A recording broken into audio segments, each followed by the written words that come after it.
André Comte-Sponville est philosophe. Il est aujourd'hui l'invité de Tricolore pour prendre de la hauteur et poser les questions essentielles.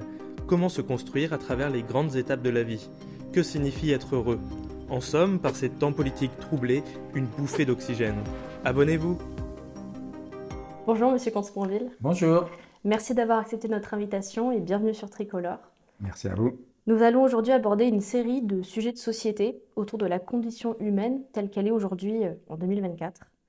Pour comprendre votre approche, pourriez-vous vous présenter et nous expliquer le lien que vous faites, vous, entre politique et philosophie? Me présenter, c'est vite fait. Je m'appelle André Comte-Sponville, j'ai 72 ans. Je suis père de 3 enfants, mais qui sont grands, qui sont un peu plus vieux que vous. Ce sont des quadragénaires. Je suis marié depuis 4 mois, mais avec la femme avec qui je vis depuis 36 ans, donc ce n'est pas vraiment un événement. Mais enfin, en même temps, ça nous a émus de nous marier après tant d'amour. Et je suis philosophe, voilà. Je suis philosophe.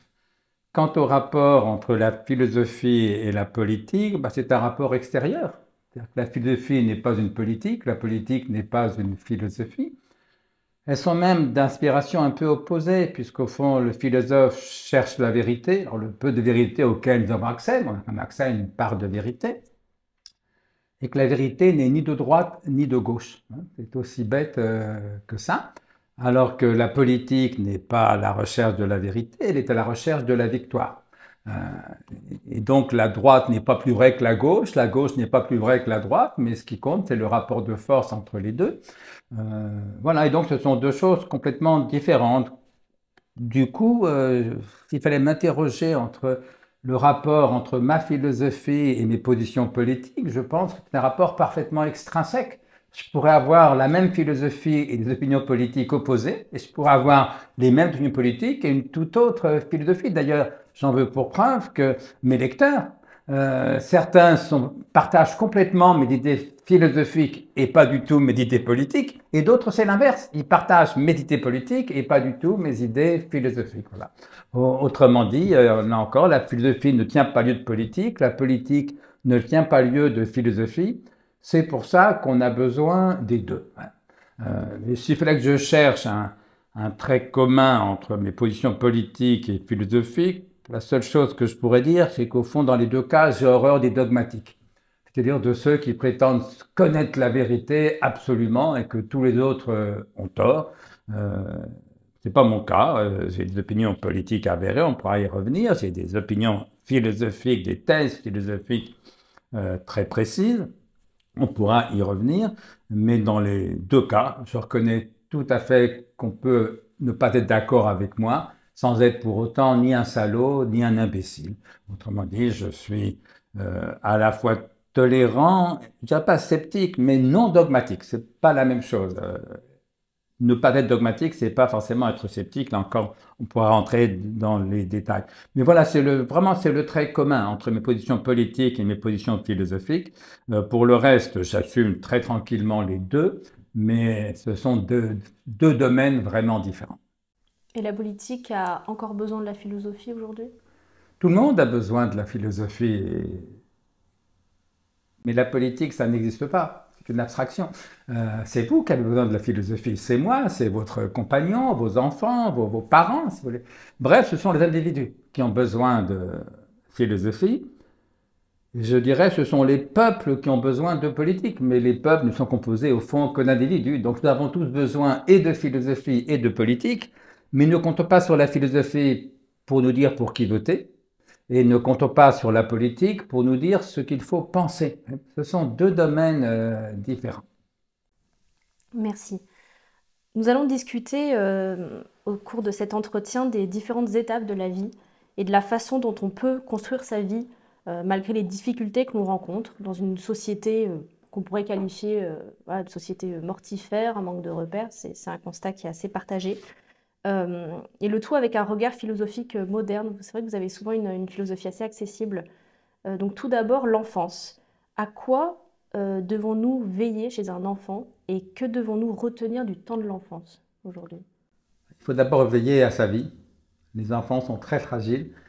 Moi, j'ai des amis comme ça qui ont perdu un enfant parce qu'il est tombé d'une fenêtre. votre vie se brise tout d'un coup, à peu près définitivement. Euh, donc veillez à leur vie, veillez à leur santé. Je dirais pas veiller à leur bonheur parce que personne ne peut faire le bonheur de personne. Donc la première chose que les parents doivent apprendre, c'est qu'ils ne peuvent pas faire le bonheur de leurs enfants. Mais ils peuvent faire leur malheur, c'est ce qu'il faut éviter. Ils peuvent créer des conditions favorables à ce que leurs enfants fassent peu ou prou avec le temps leur propre bonheur. Voilà. Veiller à leur éducation, veiller à leurs études, c'est des choses extrêmement banales qui prennent énormément de temps et qui donnent beaucoup de soucis. Il y avait un jour une mère de famille demandait à Freud comment élever ses enfants. Il lui a répondu, chère madame, faites comme vous voulez, de toute façon, ça ne marchera pas. C'est une formule, c'est une boutade un peu outrancière, évidemment, mais qui dit quelque chose, c'est que il y a une part d'échec dans toute vie, et ça vaut aussi dans la parentalité. Vous voyez ce que dit Sartre, l'histoire de toute vie est l'histoire d'un échec. Et puis surtout, j'ai envie de dire que la pédagogie n'est pas un art figuratif. Il ne s'agit pas de faire ressemblant. J'entends par là qu'une éducation réussie, c'est pas quand les enfants ressemblent aux parents. C'est pas le but, si vous voulez. Vous voyez, le but, c'est de les rendre libres, y compris d'être différents de nous, si vous voulez. Et donc, on peut être de gauche et avoir des enfants de droite, être de droite et avoir des enfants de gauche, être centriste, etc. Tout ça est possible. Il ne s'agit pas de faire que nos enfants nous ressemblent. Il s'agit de faire qu'ils soient libres, intelligents et, si possible, heureux. Mais encore une fois, le bonheur, ça dépend d'eux bien plus que de nous. Que devons-nous retenir du temps de l'enfance? Vous parlez d'un paradis vous en perdu. retenez ce que vous voulez, et puis ça dépend de votre enfance. Hein. La mienne ne fut certainement pas un paradis. Je ne dirais pas un enfer, mais enfin, quand je suis sorti de l'enfance, j'ai eu le sentiment que je sortais du malheur. Quoi. Voilà. Alors pourquoi le malheur? Mais parce que ma mère était à la fois malheureuse et dépressive. Alors malheureuse à cause de son mari, de mon père, du moins c'est comme ça que je voyais la chose à l'époque. Maintenant j'ai le sentiment que c'est plus compliqué que ça, qu'ils étaient au fond responsables l'un et l'autre, et partiellement innocents l'un et l'autre, une forme de pathologie de couple. Mais enfin voilà, elle était malheureuse parce qu'elle était malheureuse en ménage, et assurément mon père était un très mauvais mari, un mauvais père aussi, mais encore pire comme mari que comme père. Et par ailleurs, elle était dépressive. Alors, le malheur peut être dépressiogène, et la dépression rend malheureux. C'est quand même deux choses différentes, le malheur et la dépression, mais elle vivait les deux. Euh, voilà, et donc mon enfance s'est passée dans le malheur de ma mère. Voilà. J'ai grandi, j'ai appris à vivre et à aimer dans le malheur de ma mère, et tous mes efforts, y compris philosophiques, depuis, ont été pour en sortir. C'est ça la vérité. Mais bon, c'est mon histoire à moi. La vôtre est évidemment différente. Il y a des gens qui ont eu des enfances heureuses. Une part de moi les envie. Et pour tout vous dire, une autre part de moi les trouve toujours un peu à côté de la plaque. Le sentiment que les gens qui ont eu une enfance heureuse, il leur manque toujours quelque chose. Alors vous me direz peut-être que les gens qui ont une enfance malheureuse, comme moi, il leur manque aussi quelque chose. C'est vraisemblable. Il manque toujours quelque chose. Vous savez, quand Merleau-Ponty est mort, Jean-Paul Sartre, qui avait été très ami avec Merleau-Ponty, mais qui s'était brouillé avec lui, comme il s'était brouillé avec Camus, quand son ami Merleau-Ponty est mort, Jean-Paul Sartre s'est, si j'ose dire, réconcilié de façon posthume avec Merleau-Ponty, comme il se réconciliera de façon posthume avec Albert Camus. Dans les deux cas, il a fait un très beau texte, très émouvant sur l'un et l'autre. Dans le texte qu'il a écrit à la mort de son ami Merleau-Ponty, Sartre écrit « Merleau-Ponty ne s'est jamais remis d'une enfance heureuse ». Et quand j'ai lu ces lignes, j'avais une quarantaine d'années, j'imagine, ça m'avait touché parce que j'avais le sentiment de ne m'être jamais remis, moi, d'une enfance malheureuse. Et donc j'en ai conclu qu'heureuse ou malheureuse, on ne se remet jamais de son enfance. Le philosophe Alain écrit quelque part « Chacun pousse son enfance devant soi ». Oui, c'est ça, on pousse son enfance devant soi. Et c'est ce qui s'appelle grandir. Alors, après l'enfant, viennent l'adolescent et le jeune adulte. On demande très rapidement aux jeunes de savoir ce qu'ils veulent faire de leur vie aujourd'hui.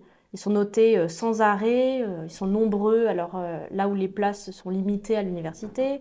La vie coûte aussi cher. Donc comment comprendre l'expression profiter de sa jeunesse qu'on entend souvent et ne pas tomber dans la désillusion de la fin de l'enfance chez les parents? Justement, on parlait de l'enfance heureuse. Moi, quand j'étais jeune, mon père me répétait sans cesse « on n'est pas sur terre pour être heureux ». Et ma grand-mère maternelle me répétait sans cesse « profite de la vie tant que tu es jeune ». Les deux formules étaient parfaitement incompatibles. Et j'ai essayé, au fond, non pas de trancher, mais de tenir malgré tout un peu bon sur les deux côtés. Ne pas tout sacrifier à la recherche immédiate du bonheur. Autrement dit, le carpe diem d'Horace, disciple d'Épicure, mais disciple approximatif d'Épicure, c'est un peu une ânerie. Vous faites des études, vous parez des examens, je ne vais pas vous dire que le jour, profite de la vie, profite du présent. Non, faire des études, c'est travailler, c'est faire des efforts. Élever des enfants, c'est pas carpe diem, croyez-moi, c'est des soucis, c'est de la fatigue, c'est du travail. Donc il ne s'agit pas d'aller au bonheur par le plus court chemin. Mais il ne s'agit pas non plus de renoncer au bonheur. Et donc il faut concilier la quête immédiate du plaisir, du bonheur, ce que Freud appelle le principe de plaisir, et la quête différée du bonheur, du plaisir, ce que Freud appelle le principe de réalité. Ben, il a raison. Voilà. Tout homme, toute femme, sans doute tout animal, cherche à jouir le plus possible et à souffrir le moins possible. C'est ce que Freud appelle le principe de plaisir. Mais la réalité lui apprend vite que pour jouir le plus possible, il ne faut pas toujours vouloir jouir tout de suite. Et que pour vouloir souffrir le moins possible, il faut parfois accepter de souffrir. Par exemple, vous avez mal aux dents, vous allez chez le dentiste, ça va être un moment désagréable. Mais vous allez chez le dentiste pour le plaisir, parce que vous savez que le désagrément, moins intense maintenant qu'il y a 50 ans qu'on subit chez le dentiste, mais même si c'est désagréable, même si c'est douloureux, il y aura au total moins de souffrance en allant chez le dentiste qu'en n'y allant pas. Et moi, quand j'expliquais ça à mes étudiants à la Sorbonne, je leur disais, écoutez, vous êtes tous venus à mon cours pour le plaisir. Je n'ai donc pas à vous en remercier, puisque vous venez pour le plaisir. Ils me disaient, oui, mais j'aurais préféré rester au lit. Oui, bien sûr, principe de plaisir. Mais si tu es venu à mon cours et que tu dis qu'au total, il y aurait plus de plaisir en allant au cours et éventuellement en étant reçu à ses examens qu'en restant au lit toute la journée, en glandant et en renonçant ou en gâchant ses études. Donc tout ce qu'on fait, on le fait pour le plaisir, mais pas pour le plaisir immédiat. Et donc il s'agit, et c'est ça au fond grandir, c'est passer du principe de plaisir qui règne seul chez le nourrisson au principe de réalité qui doit dominer chez l'adulte et puis déjà chez l'adolescence. Justement, quand l'enfant passe de l'enfance un petit peu heureuse ou malheureuse même chez les parents, et qu'il se retrouve à devoir construire sa vie, comment réagir face aux désillusions? C'est vrai qu'on parlera certainement de la jeunesse face au Covid, mais il y a une sorte de désillusion qui peut se créer parce que la vie, c'est pas facile. Et donc quand on est jeune, quand on a 18-20 ans, quel état d'esprit vous préconiseriez? Le courage, l'amour, y compris et surtout l'amour de la vie, et l'acceptation de la difficulté. Voilà. Rien n'est facile. Vous savez, il y a des années de ça, j'avais vu une interview de l'abbé Pierre par Christine Ockrent. Je crois que le titre de l'émission, c'était « Qu'avez-vous fait de vos 20 ans ?» Et donc, Christine Ockrent a interviewé l'abbé Pierre, y compris sur sa jeunesse, ses 20 ans. Et la dernière question de l'interview était la question suivante. Christine Ockrent demande à l'abbé Pierre, si vous rencontriez aujourd'hui le jeune homme que vous étiez à 20 ans, qu'est-ce que vous lui diriez?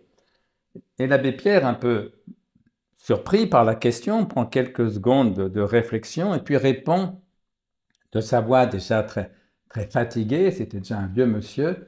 Il lui répond, écoutez, je lui dirais que rien n'est facile et que tout vaut la peine. Rien n'est facile, tout vaut la peine. C'est une très belle formule. Voyez. Alors bien sûr, c'est une chance quand on est adolescent, jeune, et qu'on a une espèce de vocation. Moi, à 16 ans, je voulais être écrivain. À 18 ans, je voulais être écrivain et philosophe. C'est formidable dans la vie. Voyez. On sait où on va. Pour beaucoup de jeunes, ce n'est pas le cas. Voyez. Pour beaucoup de jeunes garçons, j'ai 3 filles, donc je connais mieux le profil des jeunes garçons que des jeunes filles. Malheureusement, parce que je préfère les jeunes filles. Mais beaucoup de jeunes garçons, à 7-8 ans, leur but dans la vie, c'est quoi? Devenir footballeur pro. comme il dit. Hein. Et puis à 15 ans, 16 ans, 17 ans, ils comprennent qu'ils ne seront jamais footballeurs pro. Hein. Alors qu'est-ce qu'ils vont faire? J'en sais rien, mais c'est à eux de décider. C'est pas à moi, c'est pas à leurs parents. Et donc moi, j'ai eu la chance d'avoir très tôt une vocation. Mais en tout état de cause, ce qu'il faut leur dire, c'est qu'en effet, la vie n'est pas facile. Et quand mon père disait, on n'est pas sur Terre pour être heureux, au fond, c'est la partie positive de son message. Il y avait ça, la vie est beaucoup plus difficile que tu ne le crois. Et il avait raison, évidemment. Vous savez, l'un des textes moi, qui m'a le plus ému, le plus éclairé, c'est les lettres à un jeune poète de Rainer Maria Rilke, poète allemand du début du XXe siècle.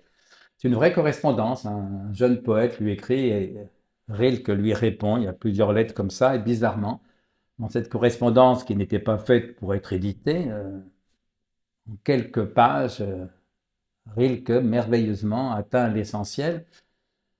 Et il écrit notamment ceci, je cite exactement, parce que ça m'avait tellement touché, je l'ai tellement souvent cité que je la connais par cœur. Rilke écrit « Il faut se tenir au difficile. Tout ce qui vit s'y tient.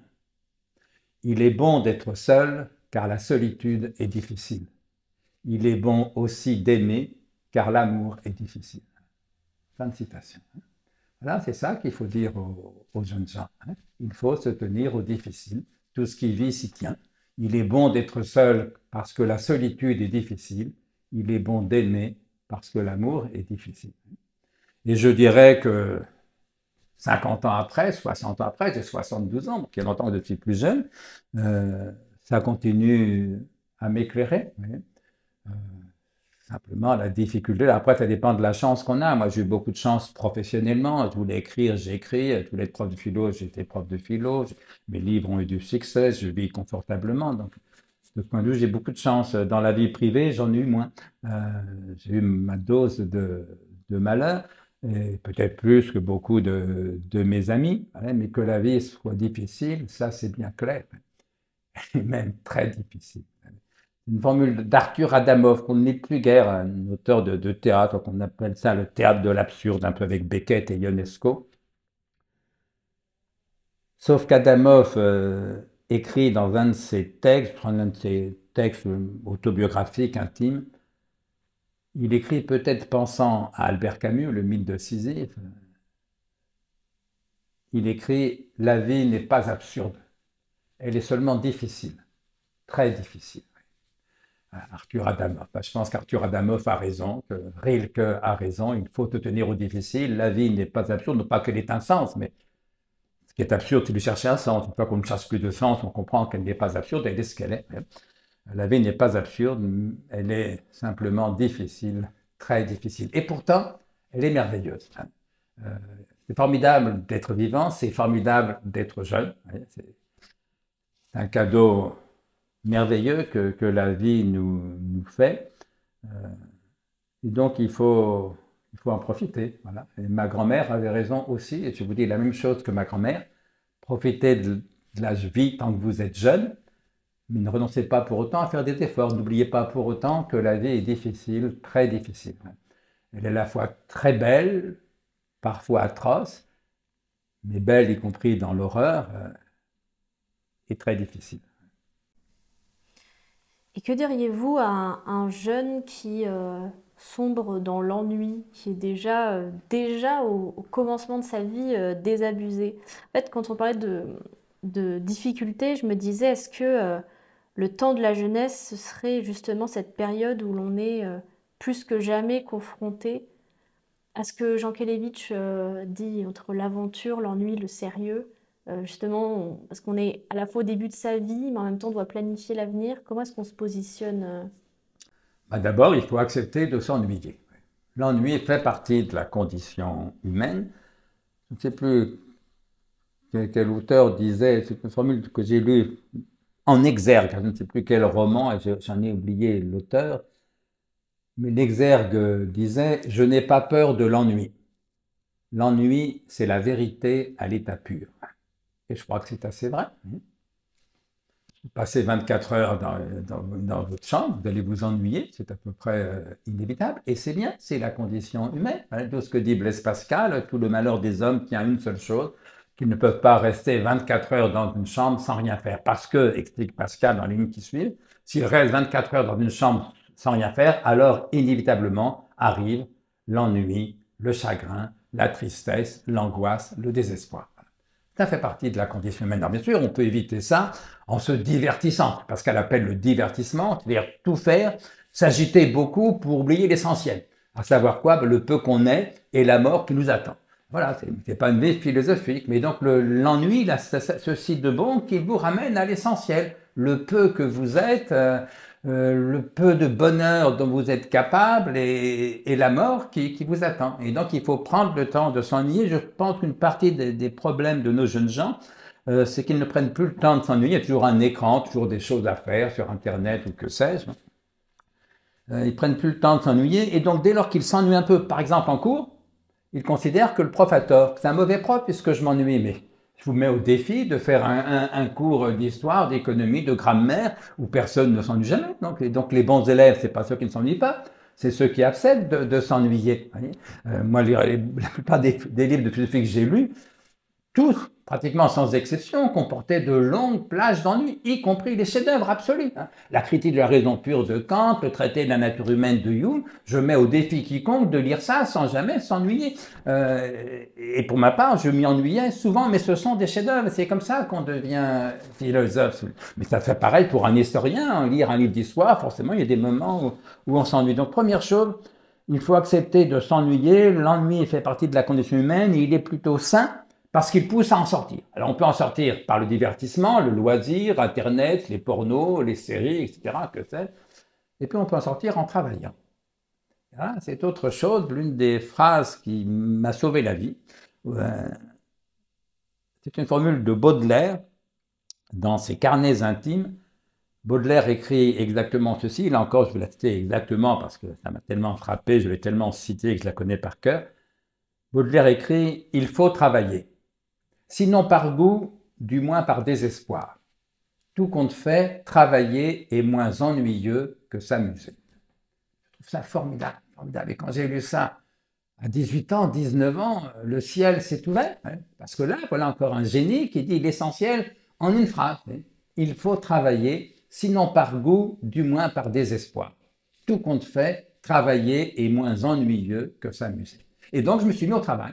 Et je venais d'être célibataire pour la première et d'ailleurs dernière fois de ma vie, puisque quand j'avais quitté le domicile de mes parents, j'étais normalien, c'était l'école normale supérieure, j'étais interne, donc j'ai quitté mes parents.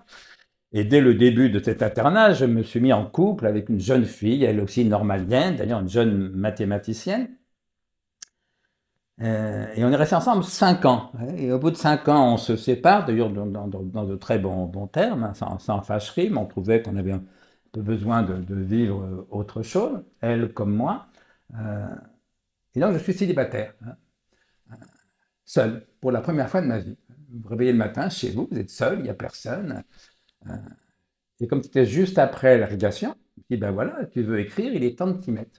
Et donc je décidais, après avoir lu ou relu ou répété cette phrase de Baudelaire, d'être à ma table de travail tous les matins à 8 heures, quoi qu'il arrive, pour écrire. Éventuellement pour lire, mais essentiellement pour écrire. Et c'est ce que j'ai fait. Vous voyez. Et quand on commence à travailler sérieusement, j'avais la chance d'avoir une vocation, de vouloir écrire, très bien, d'autres ne l'ont pas, mais malgré tout, je crois que le meilleur antidote à l'ennui, c'est encore le travail.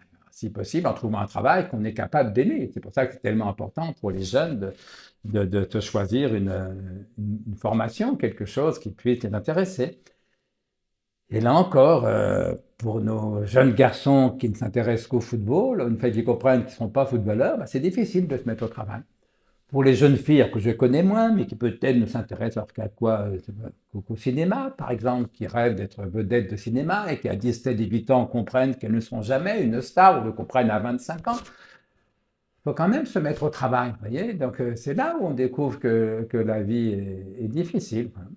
Mais j'aime beaucoup cette formule-là. Et puis, sur le sérieux, ce que vous évoquiez, Yankelevitch, j'ai horreur de l'esprit de sérieux, mais j'ai horreur aussi de la frivolité. Yankelevitch écrit merveilleusement dans l'imprescriptible, donc à propos de la Shoah et de ses suites. Il ne s'agit pas d'être sublime, il s'agit d'être fidèle et sérieux. C'est ça le devoir de mémoire, c'est ça le refus de l'antisémitisme qui renaît aujourd'hui. Il ne s'agit pas d'être sublime, il s'agit d'être fidèle et sérieux. Mais en même temps, j'ai horreur, disais-je, de l'esprit de sérieux, c'est-à-dire le fait de se prendre soi au sérieux. L'antisémitisme, c'est un sujet très sérieux. Combattre l'antisémitisme, c'est très sérieux. Mais ce n'est pas une raison pour se prendre soi-même au sérieux. Et le contraire de l'esprit de sérieux, je l'ai découvert récemment, il y a quelques mois, un peu par hasard, et bien sur Internet, ça m'arrive malgré tout d'aller voir ceci ou cela sur Internet. C'est une formule d'Alphonse Allais, qui est un écrivain humoriste de la fin du 19e siècle, du début du 20e siècle. Alphonse Allais écrit exactement ceci: « Ne nous prenons pas au sérieux, il n'y aura aucun survivant. » Ne nous prenons pas au sérieux, il n'y aura aucun survivant. Et depuis que j'ai découvert cette formule, je la cite presque à chaque conférence que je fais, et presque à chaque fois, les gens rigolent. Ils trouvent ça drôle. Ils ont raison. Ils leur disent, ben voilà, c'est exactement ce que j'appelle le gai désespoir. Désespoir parce que la seule vérité vraie, ben, c'est qu'on va tous crever. Nos enfants mourront aussi. Et à mon avis, l'humanité, inévitablement, disparaîtra un jour ou l'autre. Donc voilà, on va tous mourir. Et donc, il y a quelque chose de désespérant dans la condition humaine. Mais quand on comprend qu'il y a quelque chose de désespérant dans la condition humaine, quand on l'accepte, quand on le voit en face, tout d'un coup, tout devient plus léger, y compris soi-même. Et donc, on peut se mettre au travail d'autant plus légèrement qu'on a cessé soi-même de se prendre au sérieux. Parce que dans le travail, il y a aussi une part d'humilité. Quand je me suis mis à travailler tous les matins à 8 heures pour commencer à écrire, ma première découverte, c'est que j'étais quand même beaucoup moins doué que Baudelaire. En plus, moi, j'écrivais parfois à l'époque des poèmes. J'avais écrit transcrit, si je veux dire, en alexandrin régulier, les poèmes en prose de Baudelaire. C'est une sacrée expérience parce qu'on n'en admire que mieux le génie de Baudelaire et on en découvre que mieux ses propres livres. Oui, le travail pousse à l'humilité, raison de plus pour travailler. Et du même coup, si on prend tout ça ensemble, la formule de Baudelaire que je citais, que je vais reciter, il faut travailler, sinon par goût, du moins par désespoir. Voilà. Il n'y aura aucun survivant. Et donc, il faut bien aller au cinéma, faire du sport, danser, être amoureux. Vous n'en mourrez pas moins. Il faut travailler, sinon par goût, du moins par désespoir. Tout compte fait, travailler est moins ennuyeux que s'amuser. Eh bien, je pense que Baudelaire a raison, que Rilke a raison, qu'Arthur Adamoff a raison, que Blaise Pascal a raison. Et je n'en aime que mieux la vie, parce que du coup, je me fais moins d'illusions. Parce qu'évidemment, si vous rêvez un bonheur tranquille, confortable, immuable, vous allez vous casser la figure, ça n'existe pas. Si vous rêvez au prince charmant, c'est foutu, ça n'existe pas. Vous allez forcément être déçu, être malheureuse. Et moi, ce que je dis maintenant aux jeunes gens, puisque vous m'interrogez sur les jeunes gens, moi, ce que je dis aux jeunes garçons, sinon pour les engager dans une voie de désillusion joyeuse, pas la tristesse, pas la désespérance, non, un gai désespoir, une désillusion joyeuse. Ce que je dis aux jeunes garçons, c'est si tu rencontres une jeune fille qui croit au prince charmant, tu te barres en courant dans l'autre direction. Ça ne peut pas marcher. Tu vas forcément la décevoir. Elle t'en voudra de ne pas être un prince charmant. Et ce que je dis aux jeunes filles pareillement, c'est si tu rencontres un jeune garçon qui croit en la femme idéale, tu te barres en courant dans l'autre direction. Ça ne peut pas marcher. La femme idéale n'existe pas, le prince charmant n'existe pas. Et quand on a compris que la plupart des romans d'amour sont mensongers, surtout les mauvais, là, les romans de la collection Harlequin, et que les bons montrent en vérité des histoires d'amour qui échouent. Relisez La Recherche du temps perdu, relisez Céline, etc. Une fois qu'on a compris que l'amour prétendument absolu, l'amour éternel n'existe pas ou n'existe que dans les mauvais livres, on peut commencer à aimer pour de bon. Il est bon aussi d'aimer, car l'amour est difficile, comme dit Rilke là encore. Et donc, moi, un jour, un journaliste me demandait quel était le genre de femme que j'aimais. Je lui ai répondu, pensant à l'une de mes amies. Je lui ai dit, les femmes que j'aime, ce sont les femmes qui ne se font plus d'illusions sur les hommes et qui les aiment quand même. C'est quand même bien mieux, y compris d'un point de vue érotique, quand on le soit dit, que les femmes qui se font des illusions sur les hommes, autrement dit, qui attendent le prince charmant. Sincèrement, d'un point de vue érotique, je ne connais rien de pire. Alors on progresse, on continue un petit peu de challenger la vie. Le jeune adulte gagne en maturité, il organise sa vie avec son travail, son couple, sa famille. Et puis malgré le travail, malgré peut-être sa vocation, il y a une routine qui peut s'installer. Et puis sinon une quête du sens de la vie, une quête du sens de sa vie. Et je me demandais encore une fois, quel conseil donneriez-vous? Comment peut-on travailler à son bonheur? Alors, il y a plusieurs choses. D'abord, la routine, il y a une part de routine dans la vie, hein. Les gamins, il faut les changer plusieurs fois par jour, c'est une routine. Et puis, il faut les nourrir 2, 3 fois par jour, les emmener à l'école, c'est une routine. Voilà. Et donc, si vous n'aimez pas la routine, ne faites pas d'enfants. Le travail, c'est une routine, et donc ne travaillez pas. Le couple, c'est une routine, et donc ne vivez pas en couple. Mais il y a des routines délicieuses, hein, y compris, là encore, d'un point de vue érotique. Alors, chacun a ses fantasmes, etc. Moi, finalement, je disais que je n'ai vécu en couple qu'une seule année. Pardon, je l'ai vécu solitaire qu'une seule année. Tout le reste en couple. Ça veut dire que je n'avais pas la vocation du célibat. Et c'est vrai que j'aime les couples, hein. Je me méfie un peu de la passion amoureuse. J'ai été amoureux comme tout le monde, et pour ce qui me concerne, même plusieurs fois. Mais au fond, quand on est amoureux, reconnaissant que ce n'est pas là qu'on est le plus intelligent ni le plus lucide. Or, vous ne reprocherez pas aux philosophes de préférer l'intelligence à la sottise et la lucidité à l'illusion. Et donc, toutes les fois où j'étais amoureux, j'étais un peu perplexe parce que je sentais bien que j'étais pas au maximum de lucidité, que forcément je me faisais des illusions sur l'autre, sur moi, sur notre histoire. Si vous ne faites pas d'illusions sur l'homme que vous aimez, c'est que vous n'êtes pas amoureux, c'est aussi bête que ça. Et donc, l'amour commence quand on cesse d'être amoureux, quand on connaît l'autre tel qu'il est.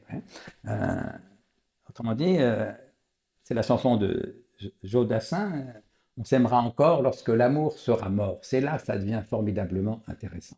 Et donc moi je crois très peu aux histoires, à la passion amoureuse. Si vous êtes amoureuse, vivez-le à fond. Donc, la passion amoureuse, il est idiot d'être contre.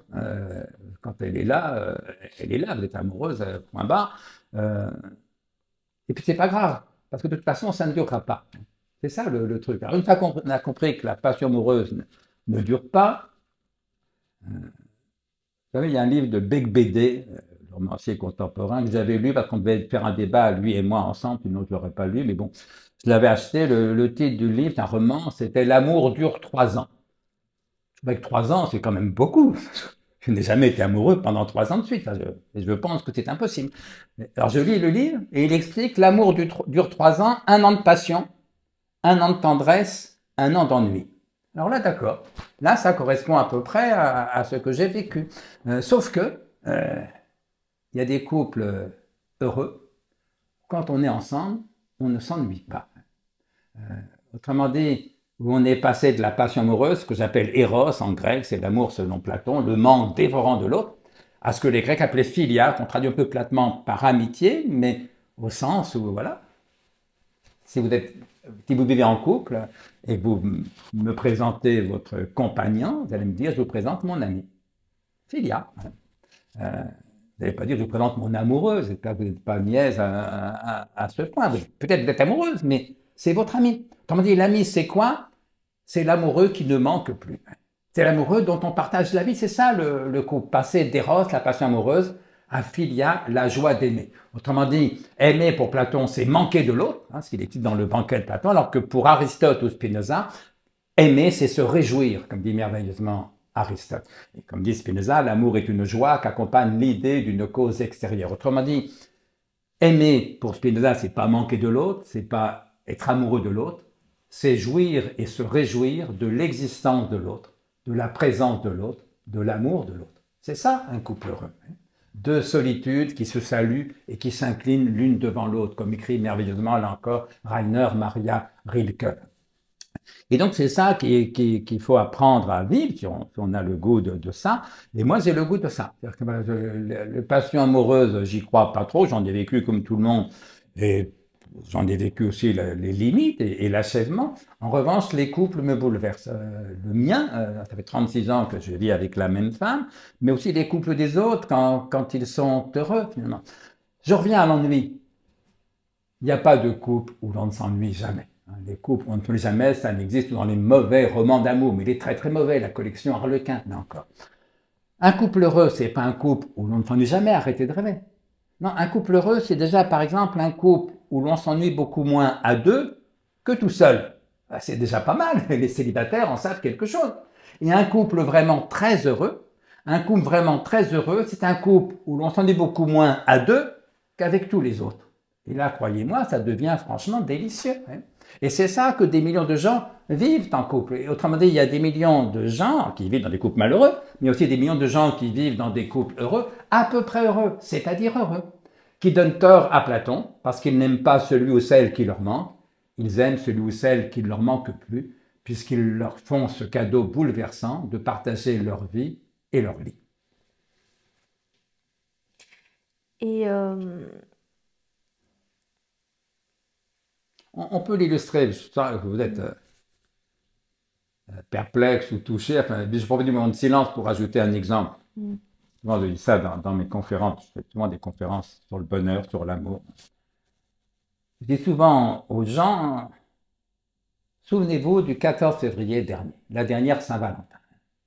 Peut-être avez-vous dit, messieurs, puisque ordinairement ça se fait dans ce sens-là, donc on dit peut-être avez-vous dit à votre compagne, messieurs, lors de la dernière Saint-Valentin, ma chérie, ça fait 15 ans qu'on vit ensemble, toi et moi. Eh bien, tu vois, depuis 15 ans, je suis aussi amoureux de toi qu'au premier jour. C'était gentil. Non, c'est vrai, c'est bien d'avoir pensé à la Saint-Valentin, c'était gentil de lui dire ça plutôt qu'une vacherie. Le seul problème, bien sûr, c'est que c'était faux. Vous n'espérez pas qu'elle vous a cru, quand même. Elle a bien vu la différence, elle. C'était exactement un gentil mensonge. Oui, mais dans un couple, un mensonge, même gentil, c'est toujours un peu inquiétant. Parce qu'il faut savoir où s'arrête la gentillesse et où commence la lâcheté. Surtout lorsqu'il s'agit d'un homme. Chez la plupart des hommes, gentillesse et lâcheté sont tellement proches qu'elles sont en vérité à peu près indiscernables. Bref, je dis aux gens qui m'écoutent dans les conférences, bref, messieurs, faites-moi plaisir, ou plutôt non, faites-lui plaisir. Lors de la prochaine Saint-Valentin, dites plutôt à votre compagne, ma chérie, ça fait 16 ans qu'on vit ensemble, toi et moi. Eh bien, tu vois, depuis 16 ans, la principale cause de joie dans ma vie, c'est que tu existes et que tu es ma femme. Parce que là, vous faites une déclaration d'amour au moins possiblement vraie. Et autrement émouvante, entre nous soit dit, que faire semblant absurdement de manquer de celle qui d'évidence ne vous manque pas, puisqu'elle vous fait depuis 15 ou 16 ans, là encore, ce cadeau bouleversant de partager votre vie et votre lit. Et puis je vais vous dire, manquer, c'est à la portée de n'importe qui. N'importe quel beauf est capable d'être en manque, comme on dit. Et comme en tout homme, il y a un beauf qui sommeille, c'est pas dur. Si vous voulez que l'autre soit en manque, c'est facile, vous partez 8 jours. Ça ne rate jamais, ou alors c'est qu'il a une maîtresse, c'est une autre histoire, mais sinon, le manque, c'est facile. N'importe quel gamin de 16 ans peut tomber amoureux, y compris d'une vedette de la chanson qu'il n'a jamais rencontrée. Mais oui, aimer ce qui manque, c'est facile. Se réjouir de ce qui est, c'est autrement difficile, autrement important, autrement émouvant. Et ça, c'est le couple.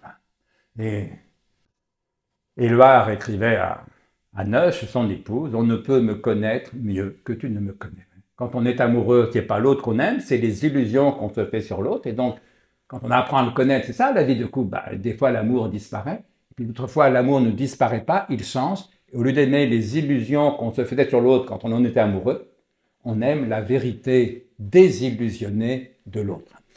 Et pour moi, mais encore une fois, il y a une part de goût individuel, je préfère beaucoup cet amour désillusionné des couples, y compris, là encore, d'un point de vue érotique, à l'amour illusoire et éphémère des amoureux.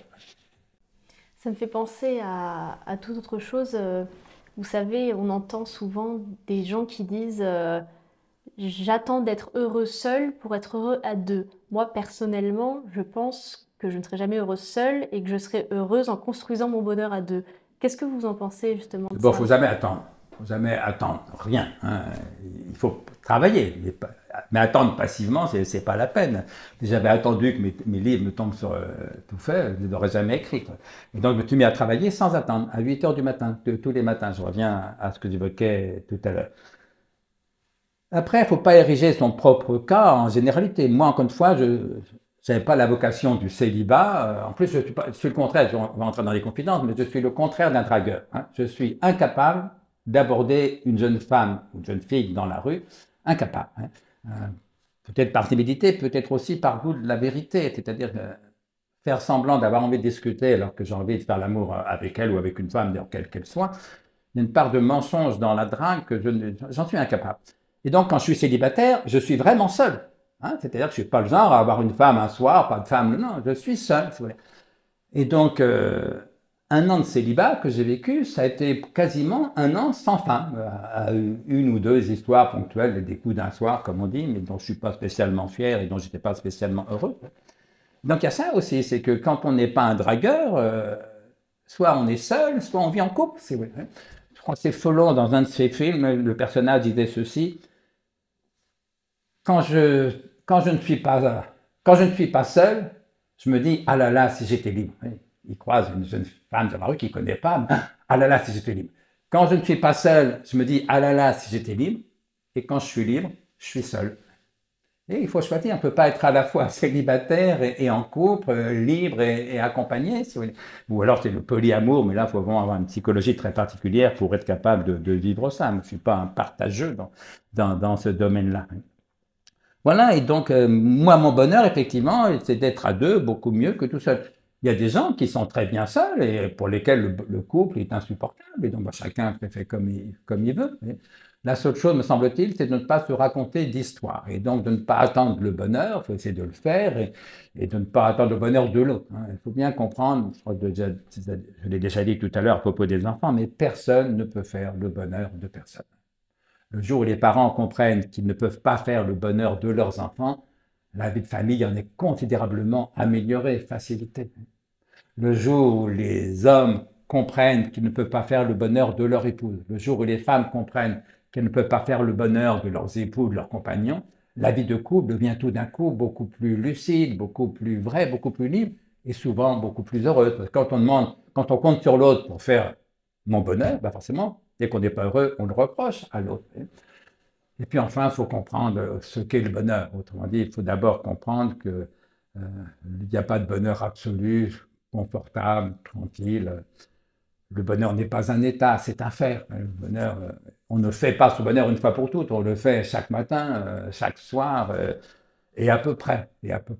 Alors c'est une question importante, peut-être s'y arrêter un moment, puisqu'on parle du bonheur.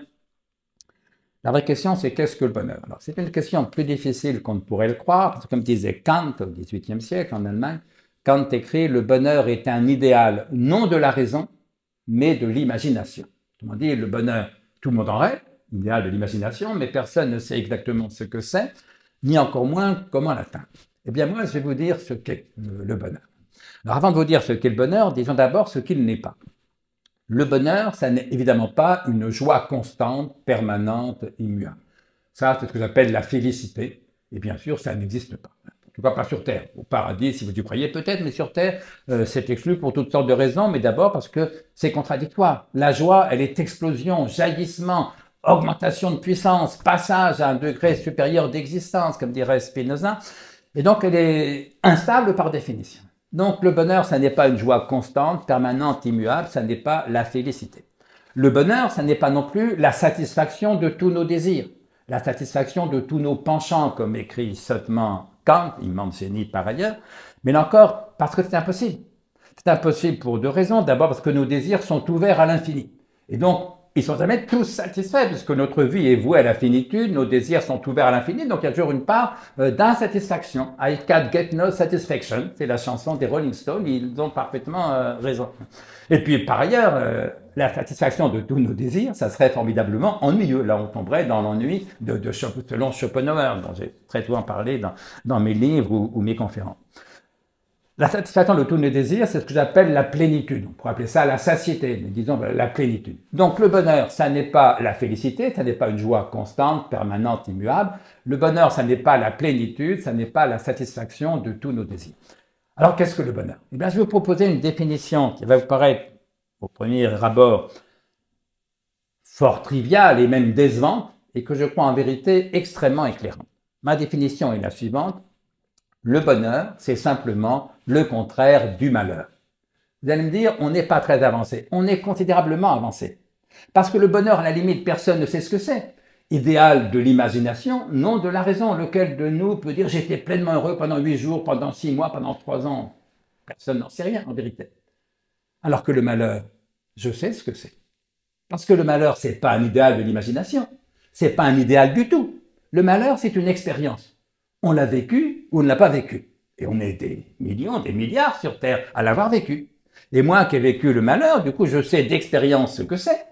Et donc, je vais pouvoir m'appuyer sur l'expérience vraie du malheur pour savoir ce qu'est le malheur. Et si je sais ce qu'est le malheur, je saurai par hypothèse ce qu'est le bonheur, puisque je postule que le bonheur, c'est le contraire du malheur.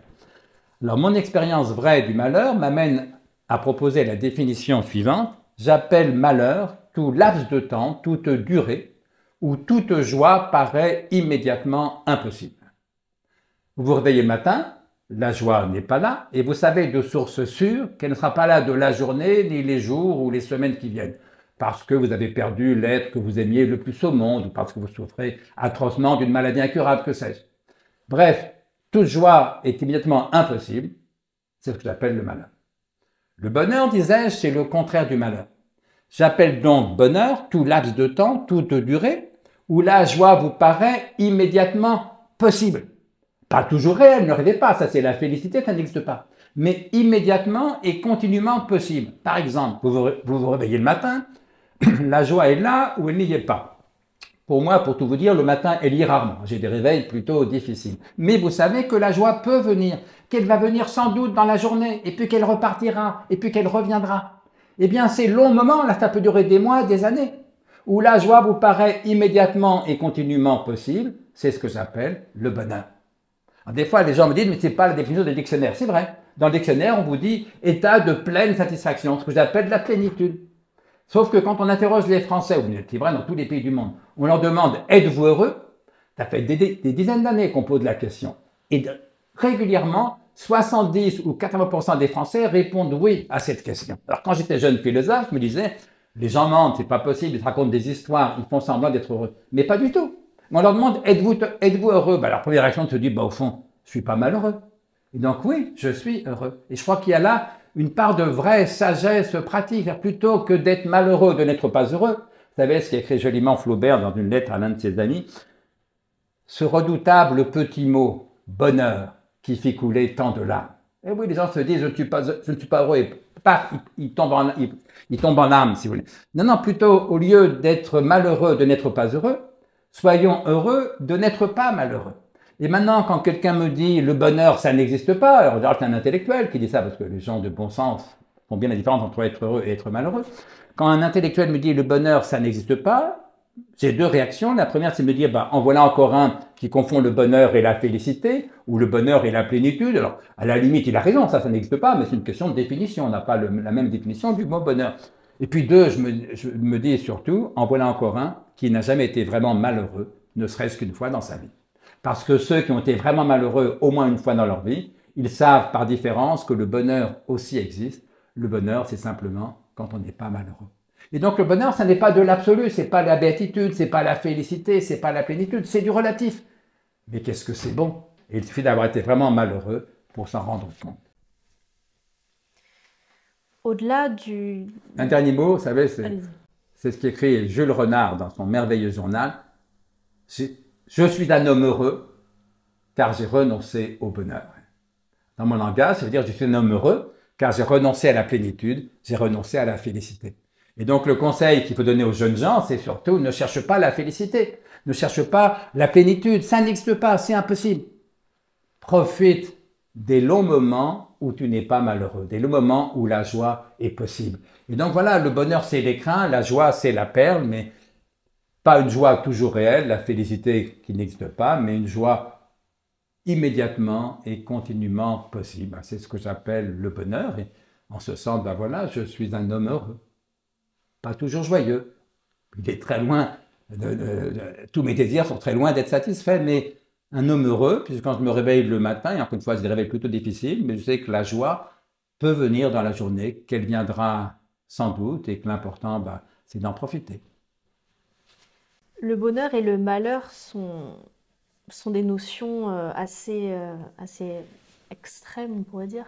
Dans les soucis du quotidien, on a aussi des moments de stress, d'angoisse Au-delà du bonheur, je me dis, est-ce qu'on ne cherche pas aussi l'apaisement? Et vous savez, il y a quelque chose qui est très à la mode et qui est utilisé peut-être pas forcément toujours très bien, c'est le stoïcisme.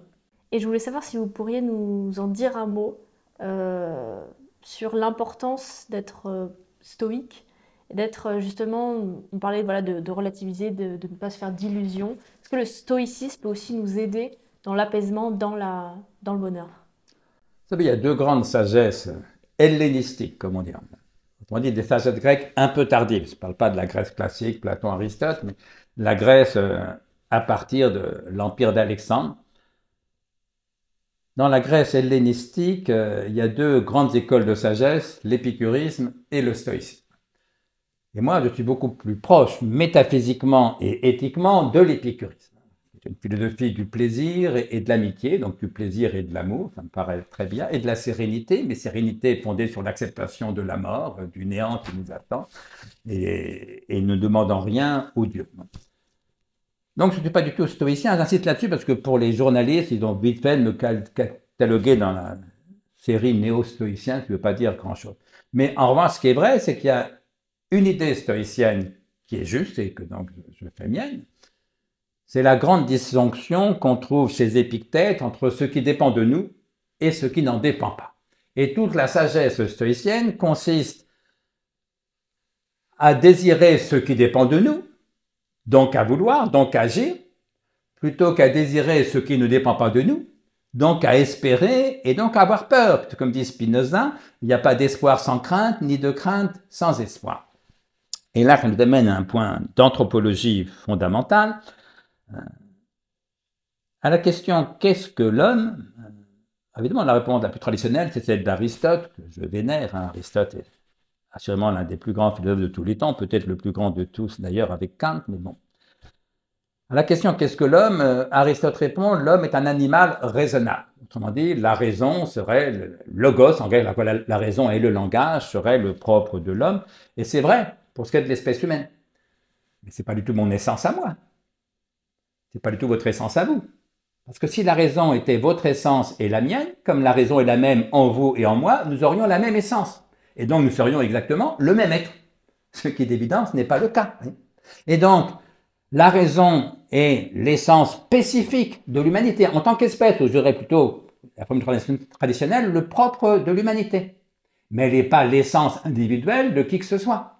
Et donc, ma réponse individuelle, c'est celle de Spinoza, le désir est l'essence même de l'homme, de la femme, de l'être humain. Autrement dit, vous et moi, nous avons la même raison, et évidemment, il n'y en a qu'une, c'est la raison, mais on n'est pas les mêmes individus parce que vous et moi, nous n'avons pas les mêmes désirs. Nous n'avons pas la même façon d'exister, de persévérer dans l'être, que Spinoza appelle le conatus, l'effort de tout être pour persévérer dans son être, qui, chez l'être humain, prend la forme du désir. Donc voilà, ma thèse anthropologique, c'est que individuellement, vous et moi, nous sommes des êtres de désir.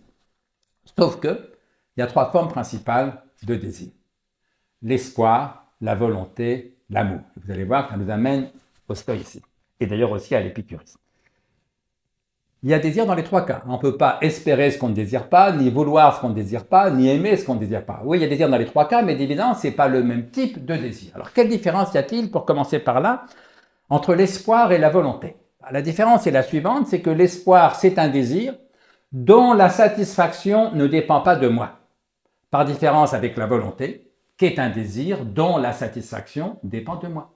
Et là, vous comprenez bien évidemment qu'il y a beaucoup plus de bonheur possible dans le fait de désirer ce qui dépend de vous et donc de le faire. Et donc là, votre désir est satisfait, vous faites ce que vous voulez, vous voulez ce que vous faites. Il y a beaucoup plus de bonheur possible dans le fait de désirer ce qui dépend de vous et donc de le faire, plutôt que dans le fait de désirer ce qui ne dépend pas de vous, et donc d'espérer, et donc d'avoir peur, parce qu'il n'y a pas d'espoir sans crainte, ni de crainte sans espoir. Autrement dit, il y a beaucoup plus de bonheur dans l'action, désirer ce qui dépend de nous, donc le faire. Oui, je dis donc le faire, parce que, attention, vouloir sans agir, ce n'est pas vouloir. La seule vraie volonté, c'est la volonté en acte. Je l'illustre d'un exemple. Je vous mets au défi de vouloir tendre le bras sans tendre le bras. Essayez pour voir. C'est impossible. La seule façon de tendre le bras, c'est de tendre le bras, ce que je fais en ce moment, parce que je veux le faire. Après, vous me dites, oui, mais je veux tendre le bras, je n'y arrive pas. Pas du tout. Tu veux, avec ta main gauche, t'empêcher de tendre le bras droit. C'est exactement ce que tu fais. Autrement dit, et c'est ça le secret du stoïcisme, on fait toujours ce qu'on veut. Pas toujours ce qu'on espère, pas toujours ce qu'on désire. On fait toujours ce qu'on veut. Le problème, c'est qu'on ne fait que ce qu'on veut. D'où l'immortelle formule du stoïcien Sénèque qui écrit à l'un de ses correspondants dans une lettre « Quand tu auras désappris à espérer, je t'apprendrai à vouloir. » Quand tu auras désappris à espérer, c'est-à-dire à désirer ce qui ne dépend pas de toi, donc à espérer, donc à avoir peur, je t'apprendrai à vouloir, c'est-à-dire à désirer ce qui dépend de toi, donc à vouloir, donc à agir. C'est ça l'esprit du stoïcisme qui est une sagesse de l'action. Quelle différence maintenant y a-t-il entre l'espoir et l'amour? Dans les deux cas, il y a désir, mais là encore, ce sont deux formes différentes de désir, mais la différence n'est pas non plus la même. La différence entre l'espoir et l'amour, c'est que l'espoir, c'est un désir qui porte sur ce qui n'est pas. Par différence avec l'amour, qui est un désir qui porte sur ce qui est. Autrement dit, on espère que l'irréel, on n'aime que le réel. Et vous comprenez bien sûr à nouveau qu'il y a beaucoup plus de bonheur possible dans le fait de désirer ce qui est, c'est-à-dire d'aimer, plutôt que dans le fait de désirer ce qui n'est pas, c'est-à-dire d'espérer, et donc à nouveau d'avoir peur, puisqu'il n'y a pas d'espoir sans crainte, ni de crainte sans espoir. Sagesse de l'action, c'est l'esprit du stoïcisme. Sagesse de l'amour, c'est l'esprit de l'épicurisme. C'est l'esprit aussi bien de Spinoza. C'est l'esprit en vérité aussi bien des évangiles. Aimez-vous les uns les autres, c'est la formule des évangiles. Et donc, il n'y a que deux grandes sagesses. Une sagesse de la volonté et de l'action, c'est l'esprit du stoïcisme. Une sagesse de l'amour, c'est l'esprit de l'épicurisme, de Spinoza ou des évangiles. Et en vérité, les deux sont vrais. Alors, le stoïcisme échoue à un point, c'est que il nous dit au fond, il ne faut désirer que ce qui dépend de toi. Oui, mais sauf qu'il ne dépend pas de moi de désirer ou pas ceci ou cela. Dès qu'un de mes enfants est gravement malade, j'espère évidemment qu'il guérisse. Et donc j'ai peur qu'il ne guérisse pas. Et il ne dépend pas de moi de ne pas espérer que mes enfants guérissent. C'est plus fort que moi. Je suis prisonnier là de l'espoir et de la crainte. Autrement dit, les stoïciens ont raison au principe en distinguant ce qui dépend de nous et ce qui n'en dépend pas, mais ils ont tort de croire que la volonté est toute puissante. Autrement dit, on ne veut pas, on ne désire pas ce qu'on veut, on ne désire pas ce qu'on veut, on veut ce qu'on désire. Et personne n'est totalement maître de ses désirs. Et c'est là où le stoïcisme, quoique partant d'une disjonction pertinente, échoue. En vérité, l'épicurisme et les évangiles échouent aussi, Spinoza échoue aussi, simplement parce que aimer, c'est bien facile à dire, mais c'est très difficile à faire. Les gens ne sont pas spontanément aimables, la vie n'est pas toujours aimable, vous savez, ce que disait Pierre Desproges lors d'un spectacle. Desproges disait « Jésus nous dit, aime ton prochain comme toi-même ». Personnellement, disait Desproges, personnellement, je préfère moi-même. Ah oui, on en est juste là. Et c'est pour ça qu'on n'est pas heureux, c'est qu'effectivement, si on aimait tout le monde autant que soi, on serait libéré de nos petites angoisses égoïstes, mais comme on se préfère soi-même, on a peur, on est plein d'espoir et donc plein de trouille. Autrement dit, les deux grandes sagesses, de la volonté et de l'action, de l'amour, échouent l'une et l'autre. Et c'est ce qu'on appelle la condition humaine. L'histoire de toute vie est l'histoire d'un échec. Et donc, le but de la vie, c'est pas de réussir sa vie, ça c'est un rêve dérisoire, c'est un rêve d'adolescent, si vous voulez. Toute vie échoue puisqu'on meurt, puisqu'on vieillit, puisqu'on n'est pas à la hauteur de tout ce que la vie nous impose comme épreuve ou comme obstacle, que sais-je. C'est pas une raison pour cesser d'aimer la vie. Et donc, la philosophie échoue aussi. Ce n'est pas une raison pour cesser de philosopher. C'est plutôt une raison pour continuer à philosopher puisque, au fond, on ne sera jamais devenu vraiment des sages. Philosophia en grec, c'est l'amour de la sagesse, la quête de la sagesse. Et donc, les seuls qui besoin de philosopher, ce sont ceux qui ne sont pas des sages. Comme vous, comme moi. Et comme la sagesse n'existe pas, la sagesse n'est qu'un idéal et aucun idéal n'existe. On a toujours besoin de philosopher. Non pas quoi que la philosophie échoue, mais parce que la philosophie échoue. Et puis, il y a la question de l'amour de la vie, et là encore, c'est ce qu'il faut essayer d'expliquer à nos jeunes gens, à nos enfants. Spinoza écrit génialement dans l'Éthique, ça n'est pas parce qu'une chose est bonne que nous la désirons, c'est inversement parce que nous la désirons que nous la jugeons bonne. Eh bien, je dirais de même, c'est pas parce que la vie est aimable qu'il faut l'aimer. C'est dans la mesure où nous l'aimons qu'elle est pour nous aimable. Et donc, faut pas aimer la vie parce qu'elle est aimable, mais pour qu'elle le soit. Faut pas aimer la vie parce qu'elle est bonne, mais pour qu'elle soit bonne, qu'elle devienne meilleure. Et donc, la seule vraie sagesse, c'est d'aimer la vie. Et c'est pourquoi ma sagesse ultime, finalement, moi qui ai longtemps pratiqué Épicure, Spinoza, et qui sont d'immenses génies, mais en vieillissant, je me suis rapproché de Montaigne, parce qu'il est le seul à dire que la philosophie échoue, elle aussi, que nous ne serons jamais des sages, et que ce n'est pas une raison pour cesser d'aimer la vie. Et à l'extrême fin des essais, Montaigne écrit « Pour moi donc, j'aime la vie ». C'est en ce sens que Montaigne est un sage, pas au sens d'une sagesse absolue à la façon d'Épicure ou de Spinoza, mais au sens d'une sagesse désillusionnée, la sagesse de ceux qui ne croient plus en la sagesse, la sagesse de ceux qui ne s'illusionnent plus sur la sagesse. Et de même que j'aime les femmes qui ne se font plus d'illusions sur les hommes et qui les aiment quand même, j'aime les êtres humains qui ne se font plus d'illusions sur la vie et qui l'aiment quand même. C'est ce que j'ai appelé le gai des espoirs. Arrêter de se raconter des histoires, accepter la finitude, accepter la mort. Moi, je suis athée, donc pour moi, la mort, c'est le néant. Accepter que toute passion amoureuse finisse par se déliter avec le temps. Accepter le peu dont nous sommes capables et en même temps l'assumer, le vivre le plus intensément qu'on peut. C'est la formule de l'abbé Pierre. Rien n'est facile, tout vaut la peine. Autrement dit, la sagesse de Montaigne, c'est ce que j'appelle une sagesse de second rang. Une sagesse pour ceux qui ne sont pas des sages, au sens où Épicure ou Spinoza pouvaient l'être ou prétendent l'être. Une sagesse pour ceux qui ne sont pas des sages, qui n'envisagent même pas de le devenir, mais qui ont la sagesse de l'accepter. Autrement dit, la vraie sagesse pour moi, c'est pas l'amour du bonheur. Pas besoin d'être sage pour aimer le bonheur. N'importe quel crétin en est capable. La vraie sagesse, ça n'est même pas l'amour de la sagesse. Pas besoin d'être sage pour aimer la sagesse. Il suffit d'être philosophe. Philosophia, c'est l'amour de la sagesse. Sauf que la vraie sagesse pour moi, c'est pas l'amour du bonheur, c'est pas l'amour de la sagesse, c'est l'amour de la vie. Heureuse ou malheureuse, sage ou pas, et bien sûr, aucune vie n'est heureuse ou sage dans son entier. Et donc, il faut accepter ça aussi. Autrement dit, se rapprocher du bonheur, c'est renoncer à la félicité, renoncer à la plénitude. C'est la formule de Jules Renard. Je suis un homme heureux car j'ai renoncé au bonheur. Sauf que c'est pas triste, au contraire.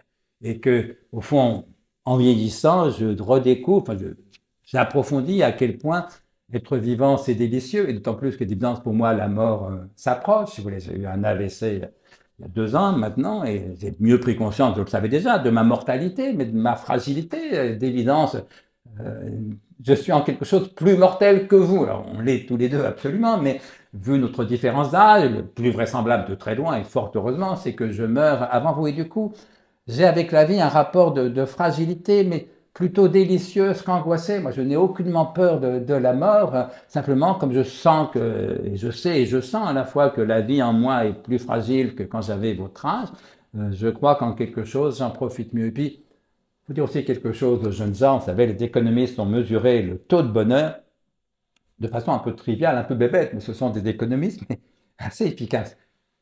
Vous demandez à des millions de gens, êtes-vous heureux? Ou plus exactement, sur une échelle de 0 à 10, 0 c'est le fond du malheur, 10 c'est le plein bonheur, où est-ce que vous vous situez?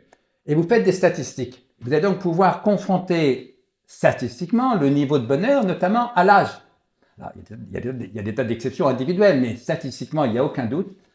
On est plus heureux jeune que vieux, mais surtout que mature. Autrement dit, la courbe du bonheur, statistiquement, est une courbe en U. On commence très heureux dans l'enfance, l'adolescence, et puis ça baisse, ça baisse. Et le fond du trou, c'est quand on a en gros 45 ans. Il y a des gosses à élever, il y a du boulot, on manque de fric, on est fatigué, on est angoissé pour soi, pour ses enfants. Et puis ça remonte progressivement. Et c'est la bonne nouvelle que je vous annonce. Au fond, il est plus facile d'être heureux quand on est un peu vieux, alors à condition d'avoir des moyens de vie à peu près corrects. Je ne suis pas riche, mais je suis très loin d'être pauvre, évidemment. Je sais qu'il y a des pauvres qui sont très malheureux, mais globalement, statistiquement, il faut le dire aux jeunes, notamment aux jeunes adultes, qui rentrent un peu dans la galère. Hein. Trouver un boulot, bosser tous les matins, élever des gosses, vivre son couple, les désillusions du couple, la crise du couple, parfois les divorces, parce que la vie est difficile entre 40 et 50 ans. Et donc j'ai envie de vous dire, vous n'avez pas encore 40 ans, mais j'ai envie de vous dire, rassurez-vous, ça s'améliore un petit peu après. Je me souviens, quand j'étais jeune père de famille, j'étais un père d'autant plus anxieux que nous avions perdu notre premier bébé. Donc, mes premières années de père, et puis mes enfants ont eu aussi d'autres problèmes de santé tout à fait redoutables, du moins pour certains d'entre eux. Donc j'étais un père atrocement anxieux. Et ma sœur aînée, qui a 4 ans de plus que moi, qui est psychiatre par ailleurs, m'avait dit, t'inquiète pas, quand ils grandissent, on a un peu moins peur. Oui. Et c'est vrai, malgré tout. Et donc, je continue à me faire plus de soucis pour mes enfants que pour moi, mais ça c'est le lot de tout père ou de toute mère, mais je suis un peu moins dévoré d'angoisse que je ne l'étais quand j'étais le père de jeunes enfants. Encore une fois, il est vrai, frappé par le destin, puisque quand on a perdu un premier enfant, évidemment, ça fragilise dans le rapport aux autres. Mais voilà. Et donc maintenant, oui, je suis un homme heureux, car j'ai renoncé au bonheur et car j'aime la vie telle qu'elle est, dans sa fragilité, dans sa brièveté, dans sa difficulté, mais avec ces longs moments de joie possible, ces brefs moments de joie réelle, de joie parfois intense, ces plaisirs, ces douceurs, notamment dans la vie à deux. Et donc voilà, je suis un homme heureux parce que j'ai renoncé à la félicité, renoncé à la plénitude, mais surtout parce que j'aime la vie telle qu'elle est. Ça nous a permis justement d'arriver au temps de la vieillesse un peu et de notre rapport au bonheur à ce temps-là. J'aimerais conclure sur quelques idées de livres que vous aurez à nous conseiller. Les lettres à un jeune poète de Rainer Maria Rilke, texte sublime, à certains égards miraculeux. Que quelqu'un puisse écrire ça sur un coin de table à un inconnu, hein, c'est tout à fait exceptionnel. Quoi d'autre? Après, le problème, c'est qu'en philosophie, les plus grands textes sont difficiles. L'éthique de Spinoza, c'est à peu près illisible pour tous ceux qui n'ont pas fait d'études sérieuses de philosophie. Les essais de Montaigne, c'est difficile pour une autre raison, parce que la langue a vieilli. Donc là, je conseille immodestement mon dictionnaire amoureux de Montaigne. J'ai fait un livre sur Montaigne, qui s'appelle Dictionnaire amoureux de Montaigne, où je cite les plus beaux passages de Montaigne, non pas en les traduisant en français moderne, mais au moins en modernisant l'orthographe. Et je pense que du même coup, autant Montaigne difficile à lire, autant mon dictionnaire amoureux de Montaigne ne l'est pas. Les pensées de Blaise Pascal, chef-d'œuvre absolu. Les pensées de Marc Aurèle, l'empereur romain stoïcien, voilà, des textes qu'on peut lire, quoi, et qu'il faut lire. Que dire d'autre? Et puis après, des chefs-d'œuvre absolus, les méditations métaphysiques de Descartes. Ça ne faudra pas forcément être heureux, mais je vous dis, souvent c'est le plus beau livre de philosophie qu'on ait jamais écrit dans toutes les langues de l'humanité. Et je ne suis pas du tout cartésien, vous voyez, mais voilà, autrement dit, il faut aussi savoir admirer. Voilà. Les gens qui ne savent admirer que les auteurs avec qui ils sont d'accord n'ont pas compris ce qu'est la philosophie. Je veux dire, les 3 auteurs, les 3 philosophes que j'admire le plus, c'est Aristote, Descartes et Kant. Et je ne suis pas du tout aristotélésien, pas du tout cartésien, pas du tout kantien. Mais ce sont des génies immenses. Voilà. Et donc, ils m'aident à penser. Ça ne m'empêche pas d'être beaucoup plus proche d'Épicure, de Montaigne ou de Spinoza, qui sont aussi des génies, peut-être un peu moindres que les 3 premiers, mais dont je pense qu'ils se sont plus approchés de la vérité. Parce que, contrairement à ce qu'on pourrait croire, ce n'est pas forcément les plus grands génies qui sont le plus près de la vérité, entre autres parce qu'intervient beaucoup la religion. C'est-à-dire que Aristote, Descartes, Kant sont croyants. Ils ne croient pas à la même chose, mais en gros, ils croient en une forme de transcendance, de divinité. Moi, pas du tout. Et donc, moi, ce qui m'intéresse, c'est les penseurs de l'immanence, les penseurs athées, matérialistes au sens philosophique du terme, comme était Épicure. Voilà. Mais ce sont des textes difficiles, donc disons, voilà, les lettres à un jeune poète de Rainer Maria Rilke, mon dictionnaire amoureux de Montaigne et les pensées de Blaise Pascal. Merci, Monsieur Consponville, de nous avoir fait l'honneur de cette interview. Merci à vous et bonne fin de journée. Merci. Merci d'avoir visionné cette vidéo. Pensez à vous abonner et à la liker si elle vous a plu.